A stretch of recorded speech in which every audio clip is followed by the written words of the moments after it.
Space जो है वो मैक्सिमम यूटिलाइज होगा। तो इसमें फर्स्ट मेथड है close packing in one dimension. One dimension हम समझते हैं सभी, एक जो प्लेन ऑफ पेपर है या ये ब्लैक बोर्ड का सामने का हिस्सा दिख रहा है, ये हमारा वन डायमेंशनल है, ठीक है। तो जब हम वन डायमेंशन में पार्टिकल्स को प्लेस करते हैं तो हमारे पास एक ही तरीका है कि हम इन कॉन्स्टिट्यूएंट पार्टिकल्स को या इन स्फीयर्स को एक रो में स्टैक कर दें, ठीक है। रो हॉरिजॉन्टल भी हो सकती है और रो वर्टिकल भी हो सकती है। एक प्लेन ऑफ पेपर के ऊपर स्फीयर्स को अरेंज करने का और कोई मेथड नहीं है, ठीक है। तो ये वन डायमेंशनल सबसे सिंपल मेथड है। अब इसमें इस रो में अगर आप देखें किसी भी स्फीयर को, सपोज हम इस स्फीयर की बात करते हैं, तो ये अपने नेबर में दो और स्फीयर्स को टच कर रहा है। क्योंकि ये दो और स्फीयर्स को टच कर रहा है तो ऐसी पैकिंग में जो कोऑर्डिनेशन नंबर है वो 2 रहता है, ठीक है। इसके बाद एक और तरह से हम स्फीयर्स को अरेंज कर सकते हैं। सेकेंड मेथड है क्लोज पैकिंग इन 2 डायमेंशंस। ये जो 2 डायमेंशन है वन डायमेंशन से थोड़ा सा और एफिशिएंट वे है। 2 डायमेंशन से क्या समझते हैं आप, कोई भी प्लेन ऑफ पेपर की फ्रंट साइड और बैक साइड, इसी ब्लैक बोर्ड की फ्रंट साइड और इसी का बैक साइड, अगर मैं यहाँ साइड में खड़े होके देखूं तो मुझे इसका फ्रंट भी नजर आएगा और पीछे वाली बैक भी नजर आएगी। ये 2 डायमेंशनल पैकिंग। तो 2 डायमेंशंस में हम स्फीयर्स को 2 तरह से पैक कर सकते हैं। एक है square close packing in 2 dimensions और दूसरी है hexagonal close packing in 2 dimensions. तो पहले डिस्कस करते हैं square close packing in 2 dimension से हम क्या समझते हैं। इसमें हम क्या करते हैं, सपोज कीजिए ये फर्स्ट रो हमने स्फीयर्स की हॉरिजॉन्टली रख दी। अब जब हम सेकेंड रो प्लेस करेंगे तो वो एकदम से फर्स्ट रो के वर्टिकली डाउन आएगी। जो स्फीयर है फर्स्ट रो के बिल्कुल नीचे आ रहा है। सेकेंड रो रखी, इसी तरह से थर्ड रो भी बिल्कुल वर्टिकली अलाइंड आई, फर्स्ट और सेकेंड रो के बिल्कुल नीचे स्फीयर आया। तो तीनों ही जो लेयर्स हमने प्लेस की वो तीनों ही लेयर्स क्या हुई, एक फर्स्ट जैसी हुई। तो अगर आप फर्स्ट को ए कहते हो तो सेकंड भी ऐसी दिखती है, वो भी ए कहलाएगी, और थर्ड वाली भी सेम दिखती है तो वो भी ए कहलाएगी, ठीक है। अब किसी भी स्फीयर को हम सेंटर से ले लेते हैं। सपोज मैं इसकी बात कर रही हूँ और हम काउंट करते हैं कि इसको कितने स्फीयर और टच कर रहे हैं। तो ये जो मैंने ज्वाइन की ये स्फीयर इसको टच कर रहे हैं। इनके सेंटर्स को अगर हम आपस में मिला देते हैं तो हमारे पास एक स्क्वायर लाइक स्ट्रक्चर बन गया, ठीक है। इसीलिए इस क्लोज पैकिंग का नाम पड़ा स्क्वायर क्लोज पैकिंग। स्क्वायर बन रहा है सेंटर्स को अरेंज करके। इसके अलावा क्योंकि 4 स्फीयर्स टच कर रहे हैं इस एक स्फीयर को, ऐसा आप किसी भी और स्फीयर को लेके देख सकते हो, इसको लेके देख सकते हो, इसको लेके देख सकते हो, सेम आएगा। 4 टच कर रहे हैं तो इनका कोऑर्डिनेशन नंबर भी क्या हुआ, 4, ठीक है। तो ये है स्क्वायर क्लोज पैकिंग 2 डायमेंशंस की। अब बात करते हैं hexagonal close packing. Hexagonal close packing में क्या डिफरेंस है, ये हमने फर्स्ट लेयर रखी जिसको मैंने ए कहा, ठीक है। जो सेकेंड रो है वो इसके वर्टिकली डाउन नहीं आएगी, वो कहाँ आई, जो फर्स्ट रो है उसके डिप्रेशन में हमने सेकेंड रो रखी। क्योंकि फर्स्ट से अलग बनी है वो, आप देख सकते हो, इसीलिए मैंने इसको अलग कलर से बनाया। तो ये फर्स्ट जैसी नहीं है तो इसको हमने बी नाम दिया, ठीक है। अब जब आप थर्ड रो प्लेस करोगे इसी सेकेंड रो के डिप्रेशन में फिर से, तो वो थर्ड रो कैसी आएगी, एग्जैक्टली लाइक फर्स्ट लेयर। तो ये भी क्योंकि फर्स्ट को रिजेंबल करी तो इसका नाम भी क्या हो गया, ए लेयर।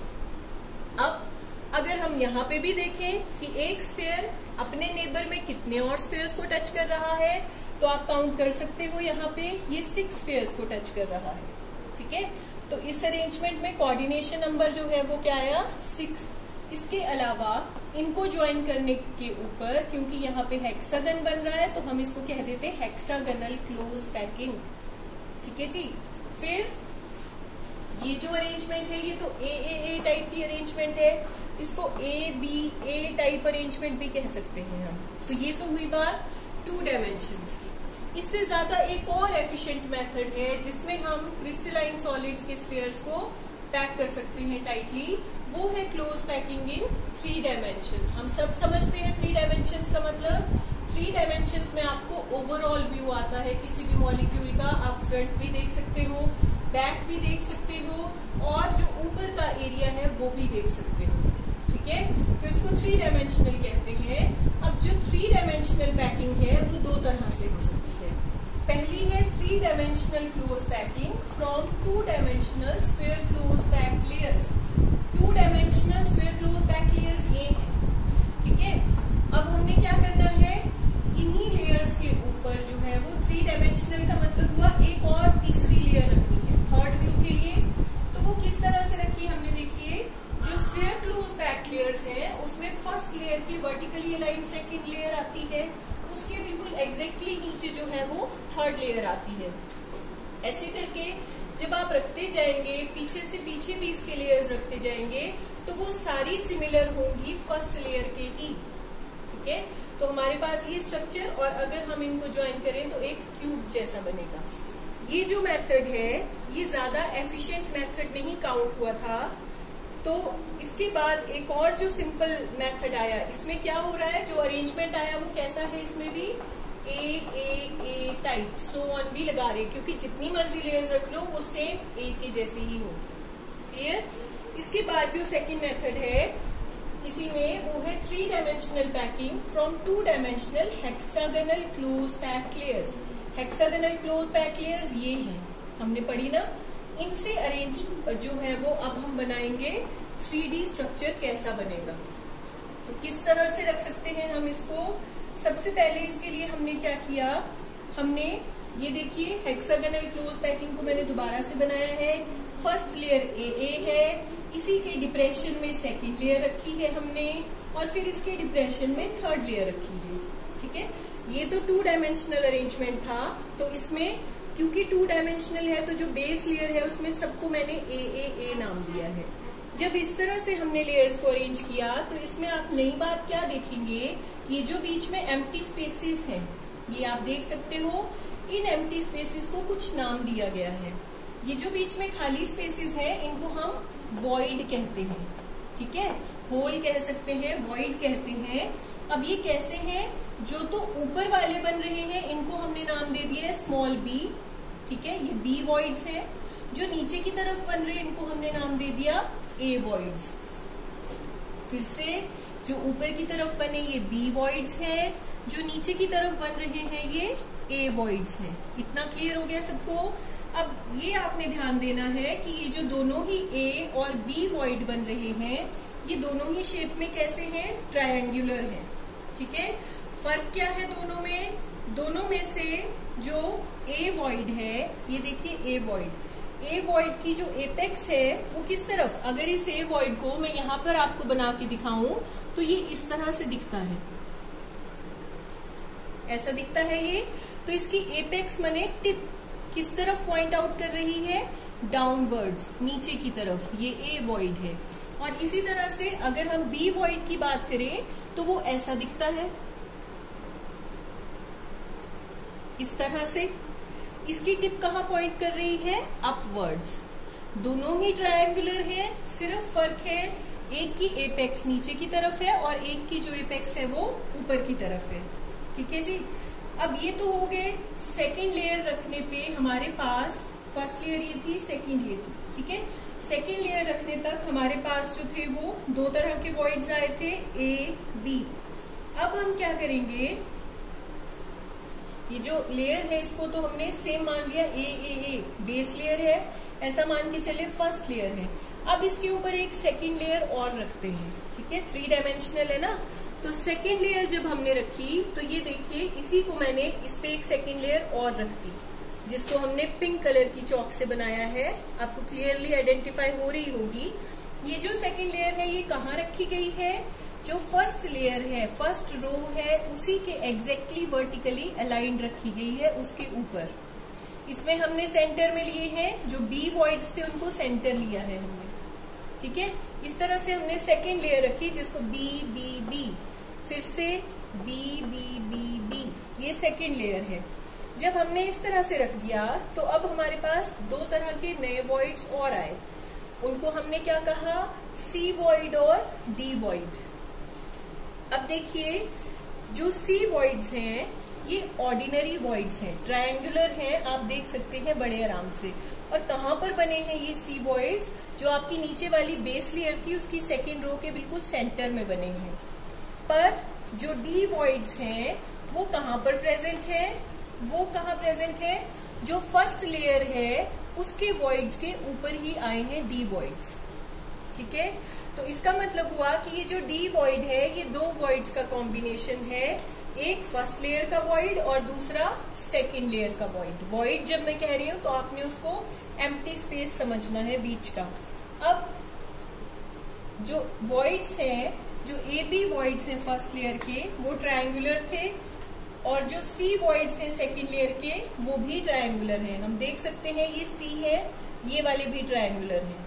ठीक है, जो डी वॉइड है क्योंकि हम कह रहे हैं कि दो वॉइड्स के कॉम्बिनेशन से बने हैं, तो ये जो डी वॉइड्स हैं ये ट्रायंगुलर नहीं है। ये कैसे होंगे? इनको हम कहते हैं टेट्राहेड्रल वॉइड्स। आप यहाँ पे समझ सकते हो, ये देखिए ये जो ट्रायंगुलर वॉइड्स हैं जिनमें फर्स्ट लेयर के 3 हमने स्फेयर्स रखे थे, सेकेंड लेयर का एक स्फेयर आया है और ये सेंटर में वॉइड बना है, ये टेट्राहेड्रल वॉइड है। टेट्राहेड्रल वॉइड कौन से वाले हैं? ए बी सी टेट्राहेड्रल है। ठीक है बच्चों, तो समझ गए। ये जो टेट्राहेड्रल वॉइड है इसको 4 स्फेयर सराउंड कर रहे हैं, ये सेंटर में बना है। और टेट्राहेड्रल वॉइड ए, ये देखिए ए बी और जो ये सी बने हैं ये टेट्राहेड्रल वॉइड होते हैं क्योंकि ये सिंपल ट्रायंगुलर वॉइड्स हैं। ठीक है, जो डी वॉइड है इसको टोटल कितने स्फेयर टच करे? आप यहाँ पे ध्यान से देखिए तो कितने स्फेयर टच करे, ये देखो नीचे वाले देखिए, पहले पर्पल वाले 1 2 और ये नीचे वाला पर्पल 3 और ऊपर पिंक वाले देखिए 1 2 3, टोटल 6 स्फेयर्स टच कर रहे हैं। इस तरह से नीचे वाली बेस लेयर के 3 और ऊपर वाली लेयर के भी 3 और ये सेंटर में वॉइड बनेगा इनके से, इसे हम कहते हैं ऑक्टाहेड्रल वॉइड। ऑक्टाहेड्रल वॉइड कौन से हैं यहाँ पर? D voids. बहुत बार आपको टेट्राहेड्रल वॉइड, ऑक्टाहेड्रल वॉइड पे डिफरेंस या फिर शॉर्ट नोट आ जाता है लिखने के लिए। ठीक है, तो अब तक हमने क्या देखा कि हमने first layer hexagonal close packing से, उसके ऊपर सेकेंड लेयर रखी है बी। अब क्या करना है? 3 डायमेंशनल पैकिंग है तो इसके ऊपर थर्ड लेयर रखनी है। ठीक है जी, थर्ड लेयर रखने के लिए हमारे पास 2 तरीके हैं। पहला तरीका क्या है कि हम थर्ड लेयर सेकेंड लेयर के ऊपर इस तरह से रखें कि जो स्फेयर्स आएंगे वो टेट्राहेड्रल वॉइड सी वॉइड को कवर करें। अगर सी वॉइड को कवर करती हुई मैं लेयर रखूं तो वो हमें कुछ इस तरह से दिखेगी। ये देखिए सी वॉइड को अगर हम सेंटर में लें तो यही वाला स्फेयर आ जाएगा, नीचे वाला जो पर्पल है। क्लियर हुआ आपको? तो इस तरह से जो अरेंजमेंट आएगी हमारे पास वो कैसी आएगी? फर्स्ट लेयर ए है, सेकेंड लेयर जो आपने रखी वो कौन सी है? बी है। क्लियर हो गया? और जो हम थर्ड लेयर रख रहे हैं, जो हम कह रहे हैं सी वॉइड को सेंटर में रखे, तो वो भी कैसी आएगी? ए जैसी ही आएगी फिर से। तो इसीलिए जो अरेंजमेंट है वो कैसा आएगा? A B A B type arrangement. और इस अरेंजमेंट को हम क्या कह देते हैं? ये है हमारी hexagonal close packing in 3 dimensions, जिसको शॉर्ट में हम HCP भी कहते हैं। क्लियर हो गया? ये फर्स्ट लेयर है ए, ये सेकेंड लेयर। फर्स्ट लेयर हमने हेक्सागोनल से शुरू की थी, आप देख सकते हो। सेकेंड लेयर उसके ऊपर इस तरह से रखी गई। अब अगर हम दोबारा रखते हैं तो वो एग्जैक्टली फर्स्ट लेयर जैसी आएगी। क्लियर? बहुत इंपॉर्टेंट है बेटा, बहुत बार पेपर में मैक्सिमम टाइम्स HCP इन 3 डायमेंशंस कीजिए, CCP इन 3 डायमेंशंस कीजिए। बड़ी सिंपल सी बात है तो आपने ध्यान रखना है। ठीक है, अब सेकेंड मेथड क्या है थर्ड लेयर को प्लेस करने का? सेकेंड मेथड ये है कि जो सेकेंड लेयर है उसके ऊपर इस तरह से रखी जाए थर्ड लेयर कि जो स्फेयर्स हैं वो ऑक्टाहेड्रल वॉइड्स को कवर करें। डी वॉइड को सेंटर में लेके इस तरह से थर्ड लेयर रखी जाए। अब आप देखिए, अगर मैं डी वॉइड को सेंटर में लेकर ऐसे थर्ड लेयर रखती हूँ तो वो जो लेयर है वो अलग होगी, ना ए जैसी होगी ना बी जैसी होगी। तो इस अरेंजमेंट में जो फर्स्ट लेयर है वो ए कैसी है? हेक्सागोनल, जो हमारी बेस लेयर है। सेकेंड लेयर बी वो कैसी है? वो हमने इस तरह से सेंटर, किसको सेंटर में लिया था इसमें? जो हमारे फर्स्ट रो थी उसी को एग्जैक्टली वर्टिकल अलाइन किया था। तो और जो थर्ड लेयर आई वो उससे भी अलग आई। तो ये जो पैटर्न है इसको हम क्यूबिक क्लोज पैकिंग कहते हैं और एबीसी टाइप ऑफ अरेंजमेंट कहते हैं। एक और चीज जो आपने ध्यान रखनी है, ये जो हेक्सागोनल क्लोज पैकिंग है ये मॉलिब्डेनम में, मैग्नीशियम में, इसके अलावा बेरिलियम में पाई जाती है क्रिस्टलाइन सॉलिड्स में। और जो क्यूबिक क्लोज पैकिंग है ये आयरन, निकल, गोल्ड, सिल्वर, एल्यूमिनियम में पाई जाती है। ठीक है, तो जब आप इसमें डिफरेंस लिखते हो, सपोज आपको पेपर में डिफरेंस आया, शॉर्ट नोट आया, तो आपने डायग्राम भी पक्का ड्रॉ करनी है। उसके अलावा आपने साथ में एग्जाम्पल भी देना है कि कौन से क्रिस्टलाइन सॉलिड्स हैं जो इस तरह से क्रिस्टलाइज होते हैं। ठीक है जी, तो ये आपका लेक्चर है आज का, अच्छे से समझना है, एक क्वेश्चन पक्का आता है।